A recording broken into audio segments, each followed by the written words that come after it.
Hey, good Tuesday morning, everybody. Welcome into the Volquest podcast. I am Eric Kane alongside Austin Price, Brent Hubbs, and Rob Lewis. Appreciate you guys for being here. A lot going on right now. The start of Tennessee football camp. Media day is today. Practice number 1 is coming up tomorrow. They're going to practice tomorrow. They're going to practice Thursday, off Friday. They'll practice Saturday, so on and so forth. We are getting closer and closer to official football time in Tennessee. But before their games, there have to be practices, and that starts this week. So we're going to talk a lot about the storylines entering fall camp for the Tennessee football team, offensively, defensively, special teams, and more. First, let's talk a little bit of recruiting for Josh Heupel's club. And you look at this recruiting class right now, Austin, 21 commits and, top 15 nationally. Most of the hay's in the barn, right? Most of the hay's in the barn, and that's kind of by design for Josh Heupel.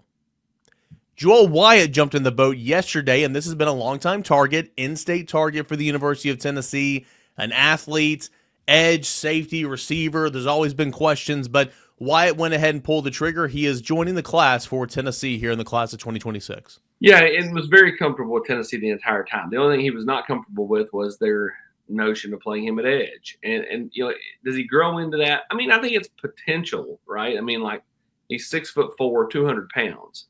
Some kids, though, just quit putting on weight, and some kids, don't. So I think a lot of that will be up to Joel Wyatt, but he's going to get his first crack at safety.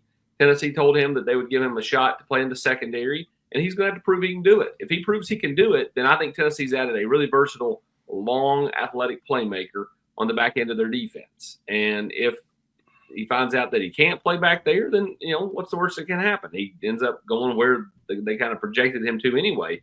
But I think this is the smart play. Tennessee's done a nice job of making Joel understand that they are going to give him a real shot to play safety when he gets here. I think there was probably a little bit of, are you just telling me that just to get me in the boat type stuff at the first few days. But after that, I think Tennessee made him understand, like, hey, in this era, what good does it do to lie to you? If we say we're going to give you a shot at safety and the chance to play in the secondary, we mean it. And you're going to have to show you can do it. And the truth is probably where everybody around Joel failed Joel was him not camping at Tennessee back in the summer, not camping and showing that, he could play back there and he could guard guys and do things in the secondary and the back end of the defense. He was able to do that up at the Rivals 5-Star Challenge in Indianapolis, which is what really started to drive home the point for Joel that he is not an edge. He's at Oakland now. They will use him differently than they used him at Belt Buckle. And so he's going to get a chance to play in the secondary there. Probably will play more corner at Oakland than he does safety. But either way, I think he'll be guarding guys out on the perimeter. And so just a nice in-state get for Josh Heupel and company. Well, I think it's interesting, Austin, with him. You talk about, the Rivals camp driving home to Joel about playing in the back end. I think it opened schools' eyes to him playing back there too, realistically. Yeah. And instead of it just being talk, and I know there was tape of it, but seeing him against better competition, no offense to Webb and Bell Buckle, where they're not going to field a team this year because of numbers. So I'm not trying to knock that, but this was the first time he had really showed himself against other a lot of D1 athletes. And I think the way that he performed at that camp not only reinforced that to Joel, but I think it opened the eyes to some schools. That's why you saw him get some new offers, right? And then you saw some schools come back with much more of a firm commitment on giving him a true opportunity to play in the back end of the defense and not off the edge. Well, I think, too, to add to that, Brent, I think schools saw a real crack in the or a chink in the armor, whatever you want to say, a crack in the foundation. And most people kind of chalked him up to probably being at Tennessee. And then all of a sudden it's like, well, this kid might be gettable because he doesn't want to play edge. Tennessee wants him to play edge. And so they started to go a little harder on him. And, again, for Joel Wyatt, their best relationships were still in Knoxville. And so once he saw the genuineness of the opportunity in the secondary, I think it happened pretty quick after that. Everybody talks about athlete. Obviously, the guy's an athlete. We're watching the highlight tape here on from Huddle on YouTube if you're watching online. But Austin, what does he bring to the table, specifically his characteristics? What is Tennessee's class going to benefit from in getting Joel Wyatt? A kid who continues to grow. And I think that's why there was the whole notion about him playing edge. I mean, he's gotten bigger and bigger and bigger. I mean, a year ago, he was at Tennessee's camp. And I was like, there's no way this kid is playing edge. And then he showed up here for an official visit. And I'm like, I can see it now. He's gotten physically just bigger, and he's long. I mean, he's a legit 6'4", probably pushing 6'5". I mean, he is not one of those kids that says he's 6'4" and he's really 6'1". He's a big kid. And, for Joel, I think he's just kind of still filling out his body, filling out, how much his game can improve. I think he's still in the infancy stage of kind of figuring out, his overall characteristics. But, I mean, he's long, he's athletic, and his length is going to be a real problem no matter what position he plays. Will this quiet down all the chatter that Tennessee doesn't recruit safeties? No, it will never will. By the way, I don't know if you guys are sitting watching the screen. The normal footage is fine. This drone footage is like watching ants. I mean, like, what are we doing here with this footage? I mean, like, and all those schools started going to drones, and I'm like, maybe the high school coaches use it for recruiting purposes. This is terrible. But yeah, no, it's not going to slow down the whole they don't recruit safety stuff. And for Tim Banks and company, this is a nice get. And you had him to Joel Combe, and it's a really nice kind of tandem. And they're not going to quit recruiting a guy like Craig Tutt, much like they're not going to quit recruiting Kamari Blair. They're going to continue to recruit those kids, in-state kids that chose to go out of state, and we'll see what goes on from there. Two big fish still out there on the line. Obviously, Tristan Keys is an LSU commit, but there's been long chatter that he's not going to be a part of that class. Where does Tennessee – we'll start with him. Where does Tennessee currently stand as it unfolds here at the end of July with the five-star wide receiver? Well, that one's in flux, right? I've long said take the field, don't take the Tigers, where he's currently committed to. LSU's trying to hold on. They're trying to get him to stay in the class as long as they can. They're trying to add pieces around him. I still think Texas A&M and Tennessee make way too much sense for Tristan Keys. And at the end of the day, I go back to his relationship with Faison Brandon that I think could play a pivotal role here for Tennessee's ability to flip the Hattiesburg, Mississippi native. And he talks to Kelsey Pope all the time. He talks to Faison Brandon all the time. It certainly feels like Tennessee has some momentum here after official visits as we roll through July and head into August. And the question is when does he do something? Because, I mean, the notion was he's going to take a bunch of visits this fall, Brent. He may not do something until December. But I'm not sure. I mean, like, does he do something over the next month? I think it's worth watching. Yeah, and here's the other thing, too. When he does something, is he done? Or is he doing something and going to take visits, much like he did when he committed to LSU? He continued to take visits. I think that's the thing to watch. The other question for me, Austin, with Tristan Keys is the Faison relationship and the relationship he's building with Kelsey Pope enough to overcome the relationship with the coach that's at LSU, who's the Mississippi native, who's from around Hattiesburg, that kind of got those two kids to LSU to commit early from down in Mississippi. Is that enough to overcome? Which relationships are the stronger relationships at the end of the day? I think the peer recruiting of Faison Brandon's big deal here. Is it enough? We'll see. But I think that's the one element that's a little bit different with Tennessee than some of the other schools. I think those two guys are closer probably than any other prospect that would be in Tristan's class. Is that fair? Yeah, that's fair. And the other thing is, like, where does the mom play in all this? She's part of this decision. And, like, where does she feel most comfortable? What is her kind of – I'm not saying she's going to force him to go anywhere because I don't think that's the case. But, like, I think her opinion matters. I think where she sees him fitting and where she favors gives that school a little jolt in the arm. And so, where does mom favor in all this over the next, month or two? You look at the other big fish that's out there for Tennessee, and we have a commitment date for five-star running back Savion Hiter, a Tennessee-Michigan battle. Where do you like Tennessee's chances as it stands right now? Still about 3 weeks out from commitment date. I've said for a long time. I think I jokingly said like 52%. But the truth is I've liked Tennessee to be the team to beat for Savion Hiter, which means I like them better than 50%.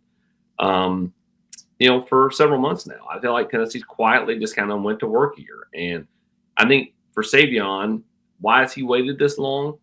because I think Savion wanted to do stuff in front of his friends and family, much like David Sanders did a year ago.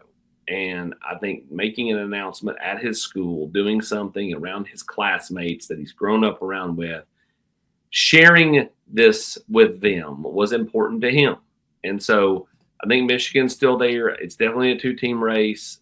And I don't think he's told either staff that he's coming there to this point. I think he's still playing things very close to the vest and would expect him to do so till the very end, because I think they have not appreciated any of the chatter that's out there, even though people are going to cover his recruitment regardless. So I think that they'll be really, really quiet all the way up until that third week of August. Well, welcome to it. I mean, the chatter's not going anywhere, especially when he does commit and sign somewhere. I mean, that's just kind of the beginning right there, especially with a guy that's just as high profile as he is, top 10 in the country and all that. Yeah, high profile with nobody knowing anything, right, Rob? I mean, that one's different. I mean, you got high profile with a guy who puts out 12 edits, over a 6-month period, cutting it from 30 to 20, and he does visits wherever he's leaving. And, this is the guy who doesn't talk about anything. And so it's going to be fascinating to kind of see once he commits somewhere, does he open up about any of it, or does he just kind of disappear again? What is he doing? The one thing I'll say about this, the difference between he and Keys, and maybe Keys, if he does something in the next month, is done. But I think history tells you that he probably ends up somewhere on a visit this fall. Savion Hiter, I think whenever he commits, if he commits to Tennessee, I think the other ones are out and it's Tennessee. And I think if he commits to Michigan, Tennessee's out. There's the opportunity to flip him. I mean, I won't say it's 100% or 0%, but I think it's 5 or less. Whereas I think, if Tristan Keys picked Texas A&M next month, Tennessee, LSU, Miami, all those schools would still have a realistic shot to flip him back over. I think Hiter is kind of like Rodney Dunham. When Rodney Dunham picked Notre Dame, it was done. And the chances of flipping that kid were basically very, very, very, very minute. And I think that's where this would be with Savion Hiter. Once he makes his decision, I think he's pretty much done. I mean, AP, my take with, just both those kids from a big picture thing is, that's not that long ago when Tennessee couldn't sniff either one of those recruitments. Fans are going to get upset, and, I get it if they don't get both of them, or either. But, I think that speaks to a lot to what Heupel's done. 2 kids from 2 completely different parts of the country, South Mississippi, Northern Virginia, and, Tennessee is in the thick of it in Heupel's 5th year. I know, I know NIL has something to do with it, but kids aren't going to chasing NIL checks at programs that are going 4 and 7. AP, anybody else? Again, I know there's 20, I guess 22 now that are in the boat, but obviously these 2 targets. You mentioned Craig Tutt. You mentioned a couple other ones. There's some other targets out there, right? It's not as much chatter, but the recruiting board's still active. Yeah, coming up on Thursday, Celeste Moa will announce his decision. I think that's at 11 Mountain, 1 o'clock Eastern. Continue to believe Tennessee's very much in this one. Has a lot of good dialogue. It's Tennessee and it's Utah. And much like Hiter, Moa and his camp play things very close to the vest. They don't do a lot of talking. They are very strategic. And I think Tennessee's quietly in this one. Now, do they land him? I think the pressure of going to the team down the street is real, right? The kid is from Salt Lake City, basically, and his dad went to Utah. But he's had 40 days since official visits wrapped up to do the easy thing and pick the hometown team, and he hasn't. So that tells me the kid has real interest in the Vols. And the question is can Tennessee get that one across the finish line by Thursday? We'll see. But I do think that Tennessee's very much in this one. I do not think a decision has been made. I think that Celeste is still kind of weighing everything. And again, it would have been easy over the last 40 days to pick the school just down the street. He has failed to do that to this point, but the rubber meets the road in 2 days. This is one of those to where Tennessee could keep working, right? If it's not Tennessee on Thursday. Yes and no. I do think if he commits to Utah, it's going to be hard to flip the kid from just down the street away from Utah. But again, he's had every opportunity to do the easy thing, and that's pick Utah over the last 40 days, and has yet to do so, which tells me that Tennessee has really a school that he favors quite a bit. And the question is how much pressure is on him internally to stay in town. And if he can get the family on board, not to say they're not on board with Tennessee, but the dad played at Utah. There's pressure to make sure you get your kid to Utah. And so, like, what happens with that? Sometimes the dads feel the pressure and they put the pressure on the kid to kind of keep the lineage. Sometimes the dads kind of get out of the way and let the kid like carve their own path. We'll see in 2 days kind of where this whole thing is with Celeste Moa. Either way, I think Tennessee's done a fantastic job just to be in the mix here with what many have considered a laydown to the Utes for a while. So Tennessee football recruiting, it never stops. It'll continue to go on through the end of fall camp, on into the fall up until signing day in early December. But what's on the docket for right now? Today, it is media day. Tennessee football fall camp is going to be kicked off. Josh Heupel, Joey Halsey, Tim Banks, the quarterbacks, some of the key players. They're going to be meeting with members of the media, us included, later this afternoon, and we'll get going for fall camp. So storylines. It's like we've been talking about it for, since the offseason began, all this, storyline. What if this happens? What if this happens? Key storylines. We can break it up offensively and defensively. Let's go offensively first. Key storylines outside of the quarterback, Brent Hubbs, for Tennessee in fall camp. Well, obviously the quarterbacks are going to be the story coming out of media day, because you're not going to talk to them again until a starter's name, probably. You probably won't talk to one until after the Syracuse game in a post-game situation. Depending on how he plays. Yeah. There's not going to be a weekly quarterback interview process through fall camp. Josh Heupel will be asked about it every time, and so will Joey Halsey when he visits with the media. But there's not going to be a lot of updates. So that'll be the story coming out of media day. Joey Aguilar is a guy who has done one story that was in the Athletic at the end of last week, I guess, or over the weekend. Really, nobody else has done it. He's not done any other interviews. So this will be a chance to kind of get to know him and talk about him. So the quarterbacks will dominate it. For me, in terms of who's talking on media day, Rob, I'm fascinated to listen to Lance Hurd. Where is Lance Hurd from a mental side of things? Where is he at now compared to where he was at any point last year? Remember, we walked out to practice last year, that first practice, and to our surprise, he had that large knee brace on, and he just wasn't moving very well. I'm curious to see where he's at mentally and physically as kind of the sideshow to the quarterback show that will be media day later today, Rob. Yeah, and he's a guy that, I mean, if he lives up to the potential, that changes your opinion of the offensive line, I think, a great deal. If he's, just one of those dudes that you just don't worry about, when you make your game plan. But you wonder how much he ever really, was just playing catch up all year long last year from the way he started. But I'm looking on that list, and I know Jackson Moy's a guy that he talked it. Obviously he's not an unknown, but having gone to Atlanta, but he, here locally, he's stepping into a far bigger role. This year, how comfortable is he with that? I mean, you hear from him tomorrow, and Dominic Bailey, he's one of those dudes. I mean, you have a couple every year, but I mean, he's a guy you kind of just look up and like, man, that guy has been here forever and quietly turned into a very productive player. I mean, AP, what kind of waves did he make when he committed to?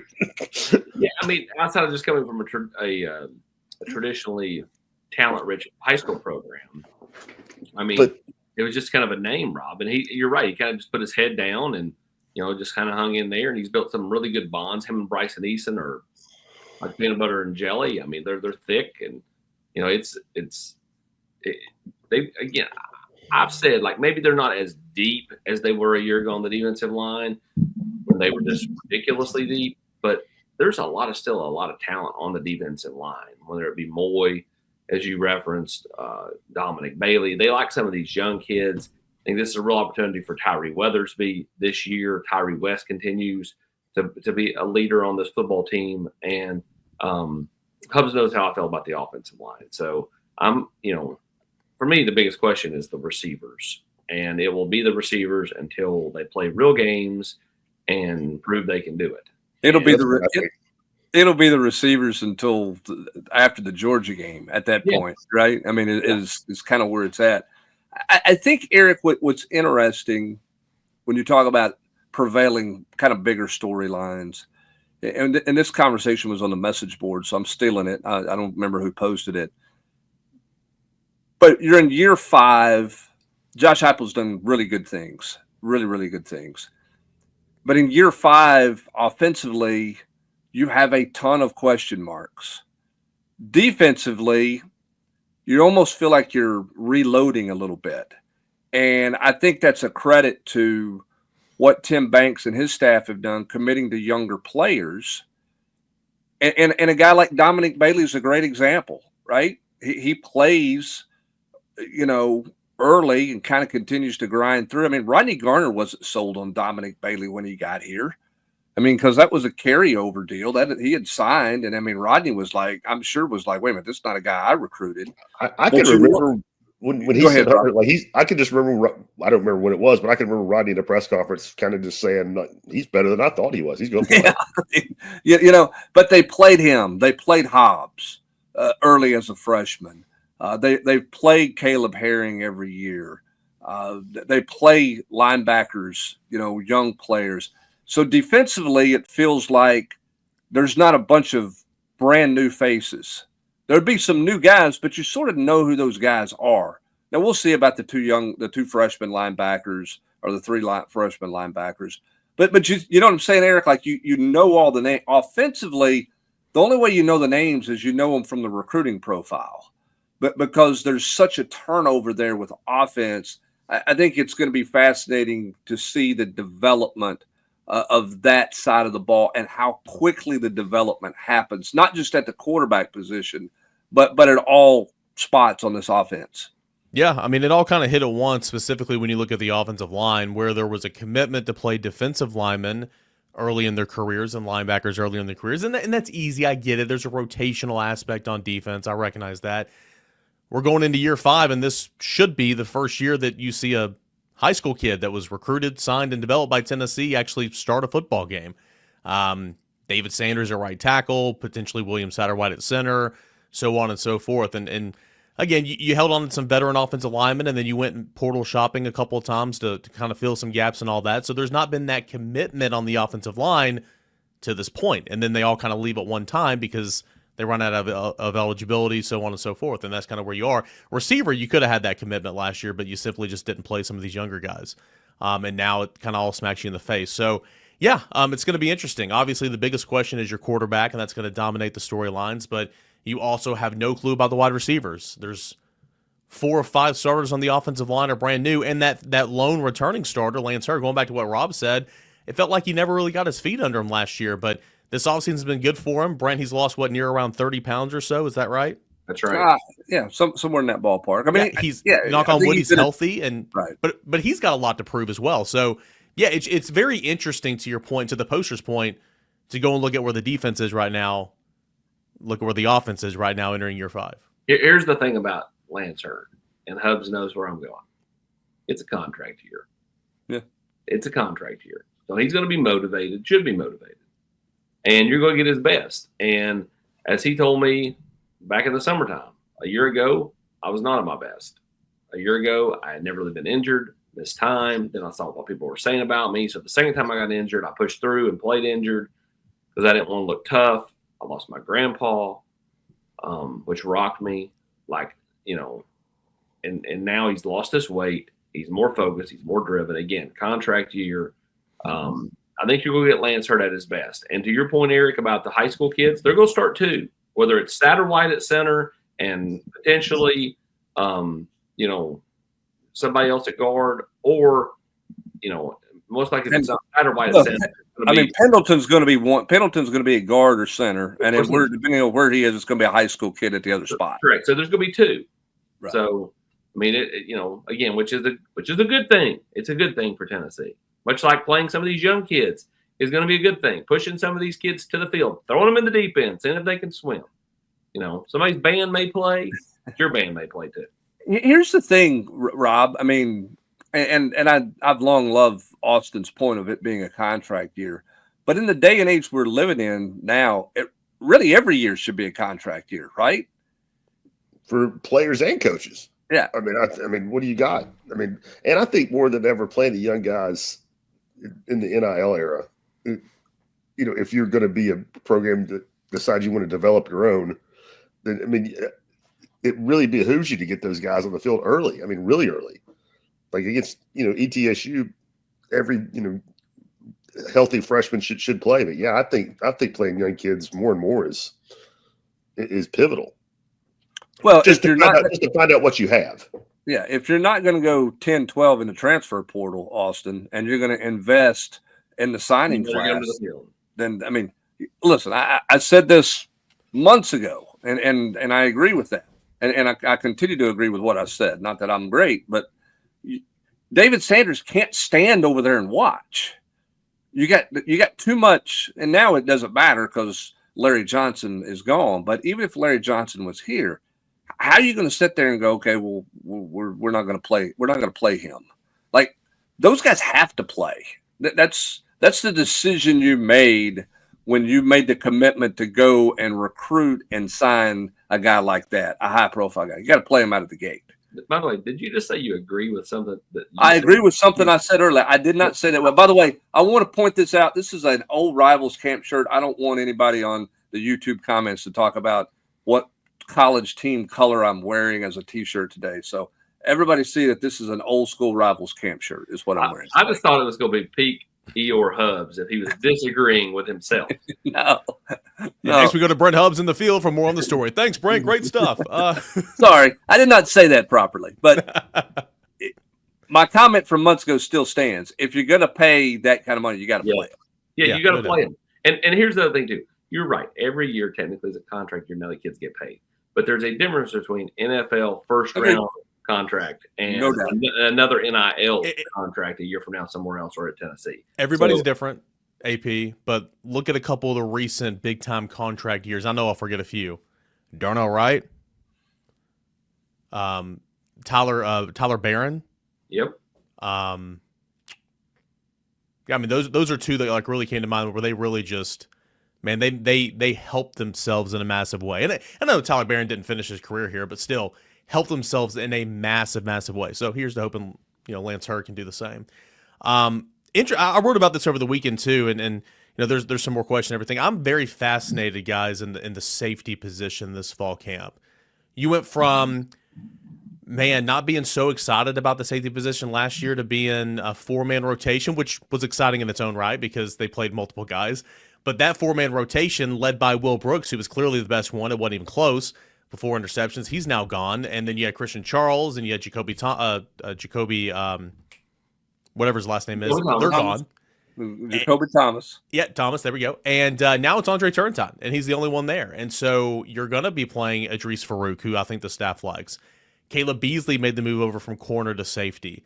Some of these young guys, some of these freshmen, they're going to be forced to really eat up some snaps and all that. I'm very intrigued about the safety position because I like, and again, I know there's questions, and I know McCoy, is not 100% right now. I still like the safety an awful lot, but the secondary an awful lot. But the safety position is very intriguing because it's got to get a little bit better. Andre Turrentine played a career high 595 snaps last year, but he allowed the most yards per reception of any Tennessee secondary member, and he led the team with 12 missed tackles. He has got to elevate his play.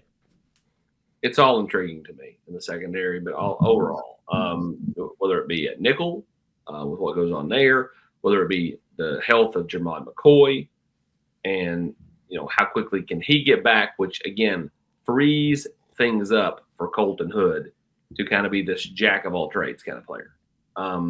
It's all intriguing to me. But, yeah, I'm interested to see what Idris Farouk does, Caleb Beasley does, because I think both those young kids are coming. And so Turrentine's going to have to bring his best, to Eric's point, because those young kids see all of a sudden, like, oh, I'm actually going to get to play this year. I'm no longer just a freshman playing a little bit of, blowout duty. Let's go. Well, and here's the other thing, too, about the secondary, because there's so much talk about secondary recruiting and safeties and not recruiting well at that position. high profile, big name stars, whatever. Matt Ray said this. It's not a great year in the secondary overall in high school recruiting. But I do think Tennessee prioritizes corners in their class. And Rob, they go get corners who the move. It's like recruiting tackles and sliding them to offensive guard. You're going to recruit a corner, and you want a versatile guy. And if he can't play corner, he's going to play safety. I think Caleb Beasley in the back of everybody's mind, Rob, they all went, yeah, he can play safety. We'll see if he can play corner, but he can be a safety. So some of their safety recruiting is corners that they privately project to play safety. That's where they think they're going to go. So it's that's like you're never going out to recruit a center, Brent. You're going out to recruit a tackle that can play and you don't really go out and recruit. I mean, unless it's a unicorn, great player, you don't go out and recruit, 7 safeties. You go recruit 7 defensive backs, and some of those guys end up being safeties. Yeah, I think that's a really good point when you talk. And like you say, it's not across the board. I mean, if you can get on Caleb Downs, you go recruit Caleb Downs, but you're right. I mean, I think that explains a lot. And again, that's not to say Tennessee's, that's the only reason they're not signing a 5-star safety every couple of years. But I think that makes a lot of sense in how in the skill set that they, evaluate. What am I trying to say? The skill set that they place the highest value on are things that will translate to both positions. Whereas, if you recruit a kid that's already 6'2", 205 in high school as a safety and he doesn't work out, he better get big enough to move up a level. Yeah. I mean, he's got to be Kevin Burnett, right? Kevin Burnett was a high school safety who didn't want to move to linebacker, but he couldn't play in open space. I mean, Al Wilson was a safety that was like, hey, you want forward. Let's see how you look a little closer to the line of scrimmage. I think, Austin, when you look at these young freshmen defensive back, it is going to be interesting to see where guys ultimately end up playing. And because of some of the things that have gone on in the secondary position this offseason, do you, quote, pigeonhole guys into spots a little faster and maybe a little less cross-training with some of these freshmen? I think that's going to be a potential storyline to look at in August camp as well. Yeah, what happens with a guy like Ty Redmond? He feels like a corner, a locked-in corner. But then like Dylan Lewis, Merritt. I mean, those are players that, probably can play corner, but probably also fluctuate more towards the safety side of things. What happens with a guy like Jalen McMurray, with kind of where do they envision using him? With Colton Hood there, like, is he more of the nickel guy now behind Boo? What's going on with Boo? So on and so forth. It's the safety position to me has a lot of versatility to it because you have a lot of bodies back there, but you also have bodies back there because like you've got some versatility on the front end. I mean, because of McMurray and Colton Hood, I think a guy like Caleb Beasley who, played some nickel and spring all of a sudden probably gets more of a look at permanent safety this fall because you don't have to kind of juggle him back and forth. You can just kind of say, okay, go to safety. We have Colton Hood, we have Jalen McMurray. We feel comfortable with those guys and do that. And if in a pinch they need him to come up, he's done it before. And that gives them some versatility also on the back end. So I just think that there's versatility back there, which is what Tim Banks wants. Well, and I think this too, Eric. I think you do have to figure out who you like and where you think they can play earlier than you used to, because that is a very transient position in college football. When you go look at the transfer portal, not many schools are racking up 18 defensive backs. You're not going 3 deep there. A lot of those guys are on the move and a lot of transfers there. So you better sort of figure out what you have early, who you kind of like, knowing you're probably not going to keep everybody that you have on your roster. Maybe that slows down a little bit in the coming years, but the last couple of years, there's been as much movement in the secondary around the country as there has been at any position. I mean, just look at the last 2 cycles for Tennessee at corner. How many cornerbacks Tennessee's lost, right? And, you can make the case that Tennessee got better for that regard. We went out and got Jamal McCoy, and that's great. And, evaluated some talent, even like Caleb Beasley moving to safety. So I'm not saying that's a bad thing, but Tennessee's lost a ton of corners, specifically the last 2 off seasons. Another storyline I'm paying attention to, and again, this is throughout the season, right? This isn't specific to camp. Tennessee's defensive line's been very good, obviously under Rodney Gardner, 3 of the 4 years, over 100 TFLs. Sacking the quarterback, though, has not been where it needs to be. 34 sacks in 2021, 31 sacks in 22, 41 sacks in 2023, 29 sacks in 2024, the lowest of the Rodney Gardner era here at Tennessee in this stint.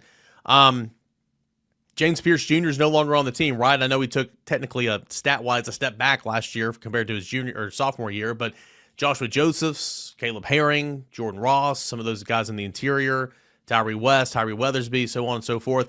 This group not only needs to continue playing on the other side line of scrimmage, but they need to bring the quarterback down, Rob. I think that's one aspect in this defense that not just hitting the quarterback, affecting the quarterback, bring him down, force 3rd and long, and get off the field quicker.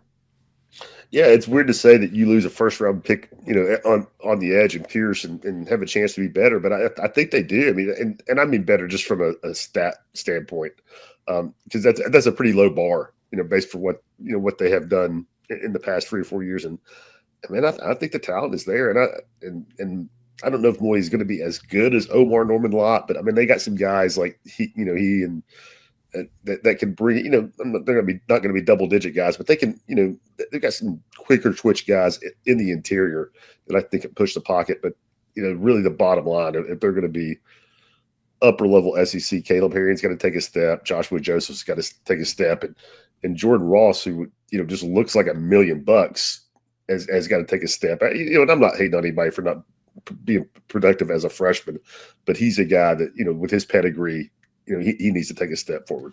Yeah, AP Brent, where is, at least from what you've heard and everything, I mean, we haven't been out there to practice, but where has Jordan Ross been from end of spring to now? We know what Rodney and Coach Chop said about him back in the spring.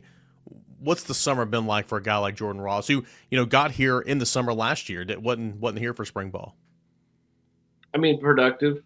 I think for Jordan Ross, he needs some things to go his way in fall camp, which means he's got to be really bought in, and then make some plays. I do think what you'll see in fall camp is Tennessee do a lot more, a lot less individual stuff, a lot more team things because of the quarterback competition, which is going to give players like Jordan Ross and the secondary guys and Caleb Herring or whoever else more repetition, which I think will help them by the time the Syracuse game gets here.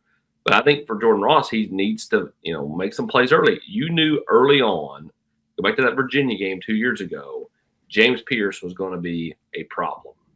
And you would like to see, whether it be Herring or Ross or Josephs, somebody make those top plays in the Syracuse game at the end of August, where everybody said, okay, that guy's going to be a problem this year. And so I think the next month is pivotal, not only for Ross, but also for a guy like Caleb Herring, who, again, we've talked about has had these weird, quirky injuries and seems to be good to go and looks really, really good. And the biggest thing about Herring is he's not even 21 years old yet, still 20, and he's in his 3rd year in the program. Continue to look at some of the major storylines entering fall camp. There's a lot of them. I know we could go on and on and on, but Brent, there's one position group that is very intriguing to me as well.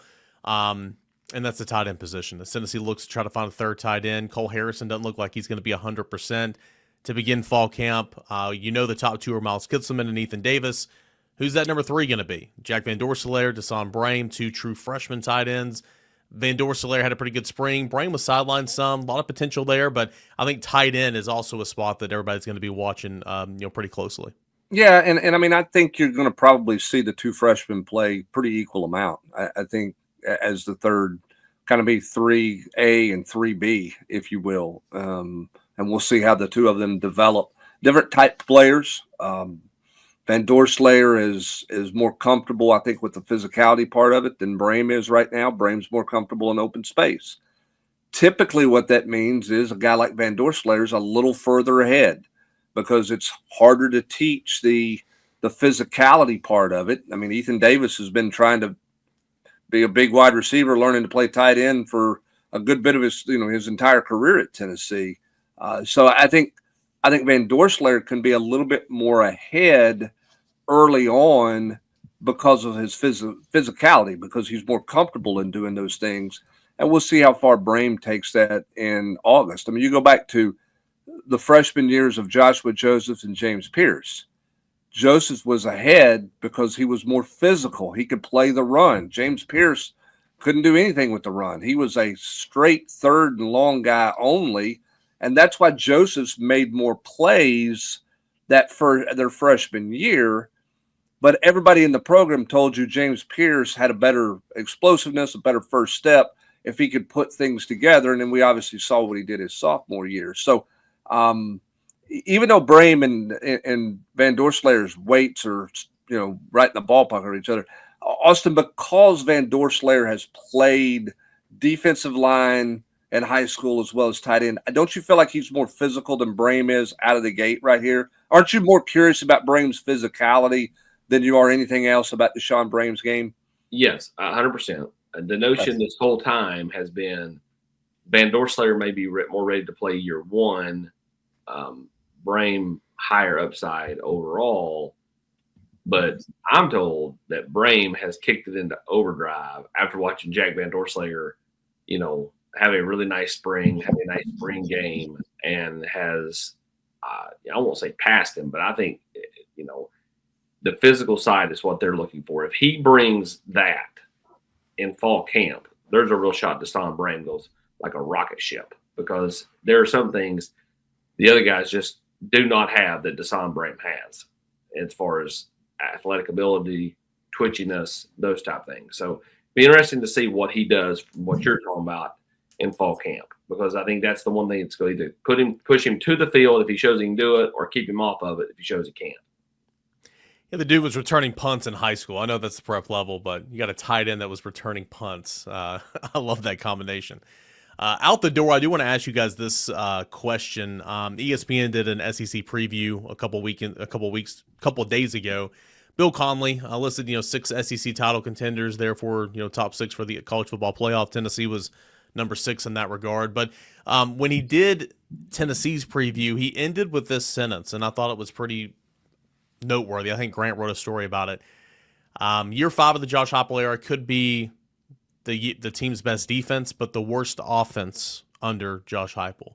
I think there's some truth to that. You hope it's not the worst offense, but certainly I think this could be the best defense. But, what do you think about that statement, Brent, that this could be the worst offense, but the best defense of the Josh Heupel era?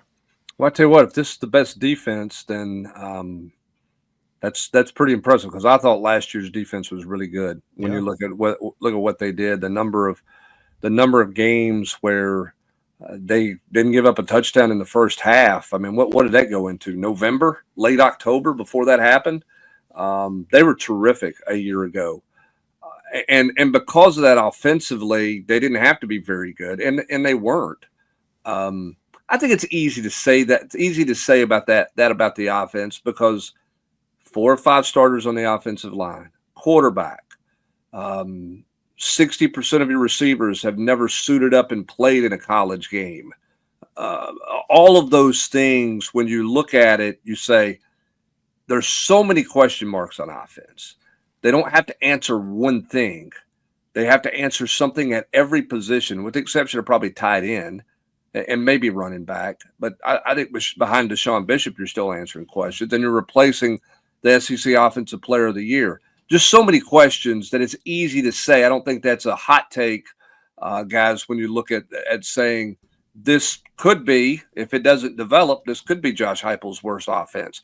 It could be much better than everybody thinks, depending on how guys develop and how much better they get from tomorrow, Wednesday, until the end of the season. And I think that's the storyline overarching about this team is how much better do they get offensively, Austin? I think they're going to be good on defense.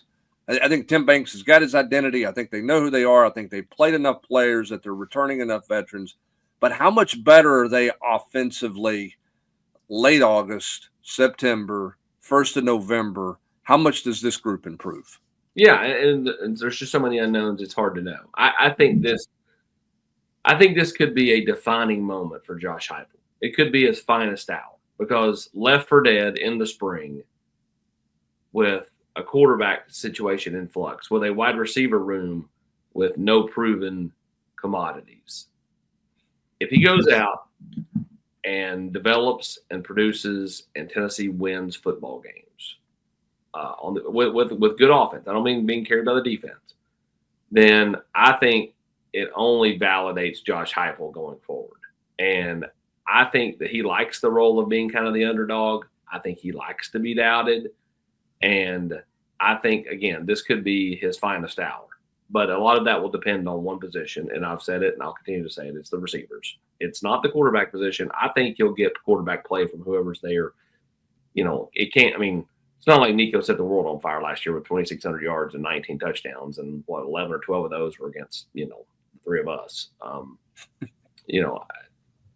That's just facts. I mean, I think Nico. And you know what? I think Nico's poised to have a really good year this year. I really do, but we'll never know. And because he decided to go home to have a support system, it wasn't about the money. And it'll be interesting to kind of see where things go for this offense. But I do think that Josh Heupel's motivated, and I think this is a real opportunity for him to kind of showcase himself with a really good year, which means that he'll have the offense, doing all they can. AP, I completely agree with you on that. I mean, especially with Heupel being a competitor. And also, I mean, nobody thought Tennessee got good quarterback play last year. They still averaged 35 points a game and were, second in the SEC. And I get, some of that was against, trash, but still 30-plus points a game, easy. And I mean, you don't know how it's going to go, but, man, they've got some talent at wide receiver. I mean, Staley and Matthews didn't injuries, kind of got them out of the gate last year. But those are two guys everybody in the SEC wanted, 2 years ago. I mean, they haven't done it. They've got to produce, but they've got talent. I mean, Brazzell is a guy that did it in the SEC. So, I mean, there are question marks, but it's not like, you just look around that room and say, man, we got a bunch of guys that just can't play dead.